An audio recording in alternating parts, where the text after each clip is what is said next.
You know, when I was a kid, I was already dreaming about being an educator. When my brothers and sisters would get on the bus and go to school, I would line up all the dolls and stuffed animals and I would teach. And then when they would get home in the afternoon, I would want to play school with them, and they've already had a full day. So you can imagine a 2, 3, 4-year-old wanting to help with homework. It didn't go over really well, but I always wanted to be an educator.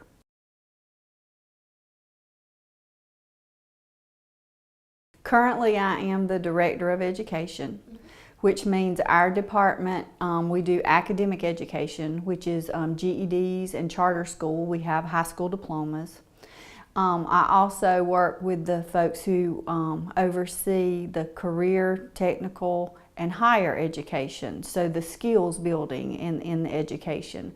And we contract with our technical schools and provide certification programs, and we do on-the-job training at the facilities to help our folks get more skills, our students, before they're released back into society. And you ask about a normal day, and I think that's one of the things that I like best about the job is there is no normal day. Everything changes and you deal with whatever it is that comes up. We do a lot of planning, and we do a lot of training, best practices, and working with our teachers and professional development, and you know, just a great day every day at work. The stories that our students have, when we hear the struggles that they've overcome or the challenges that the accomplishments that they've had regardless of what their background is, I found that most of our students have hit a spot where they've just decided they want to be better when they go home than they were when they arrived. And so the most interesting part would be the stories that I hear from our students. And I've learned lessons at every stage. I remember the first year that I started teaching, and I had to go tell my parents how much I appreciated them, because I didn't realize that every young person didn't have two parents who loved and supported them. And so from the very beginning, I've learned how varied our backgrounds are, and you have to appreciate all of that. I guess I've also learned that you can only have so much fun in an office. And you really have to get out and appreciate the people who are doing the work. And so really celebrating them for the accomplishments they make and the sacrifices they make. Because it doesn't matter whether you're having situations at home, you still have to go to work. And you know, your job is to make sure that we move our students as far as we can.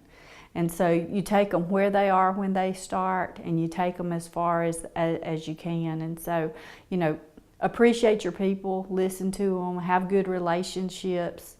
Those are some of the lessons I've learned. I guess my motivation for becoming a leader in education was the passion that I have. And one of the things that I recognize is anybody who's in education, from the teacher to those who help us with maintenance to the security officers who work with us in our education environments, everybody's a leader because somebody's watching. And so I just want to communicate to everybody that, you know, if you're working with students, to make sure you think of yourself as a leader. And so my motivation was my passion. Just for educating. One of the things, you know, we know that education provides opportunities. We know that it builds futures. One of the things that we forget is how it impacts generations.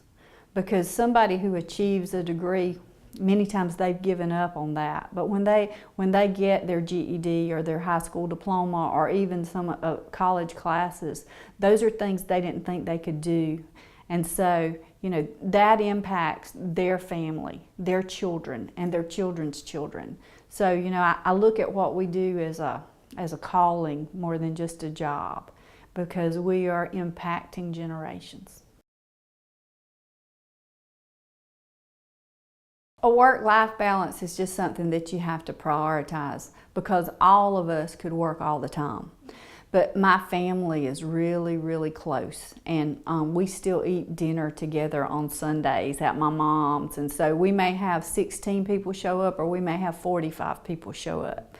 And so we're always, the work-life balance has become, I guess, kind of a natural thing, because you have both sides pulling on you all the time, and you work when you work. And then everybody works really hard, so you've earned the right to play really hard too. And so with your friends and family, that's what you do.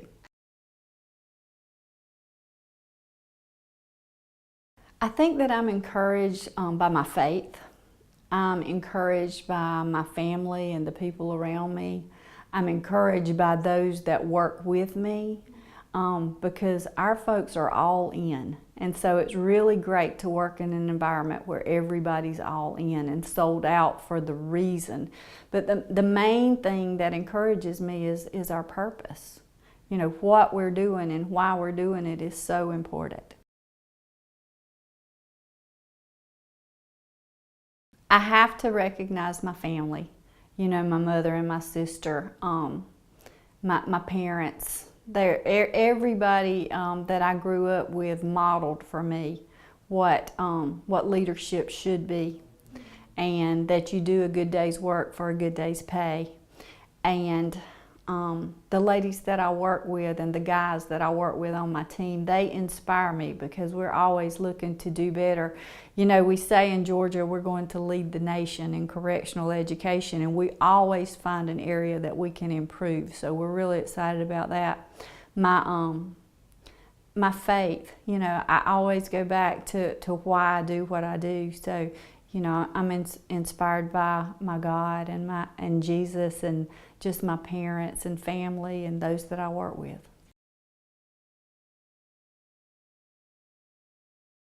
You know, always, I think you surround yourself with positive, because there's enough negative. There are naysayers out there, and so make sure that you model the behaviors that you expect in others, that you're willing to do anything you'd ask somebody on your team to do. The advice I would give them is to stay focused on why you do what you do, and just to make sure that you maintain your honesty and integrity as you go through your work day every day. I see our historical data, and so I know that in Georgia especially, one of our greatest accomplishments has been the criminal justice reform. And with that is the amount of programming that we offer for our students in education, and you know, risk reduction, transitional services, all of those things. I think the programming is where we make a difference in someone's lives, and the recidivism is going to show, the lack of recidivism is going to show that the programs are effective. So, you know, especially in Georgia, the criminal justice reform and the advances that we've made in that area would be the biggest changes. You have to know your area, and you have to be committed.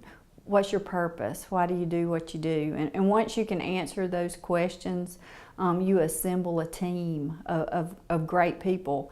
And you know, I've always said it's my goal to surround myself with folks who are smarter than me, who have talents where I have weaknesses. And so, you know, so that we can work more effectively as a team.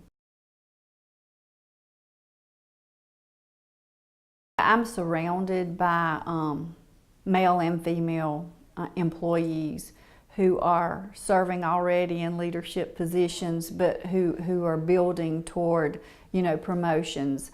And so I would say yes, that we are modeling the behaviors that we expect others to follow. And you know, that's for everybody who's employed with GDC, but that's also the folks that we work with in the facilities every day. You know, if we want them to treat each other with kindness, then we need to model kindness. And if we want them to be respectful of each other, we have to show that respect. And so I hope that everybody who's involved in the education division is modeling not only for other employees, but also for all those that we work with.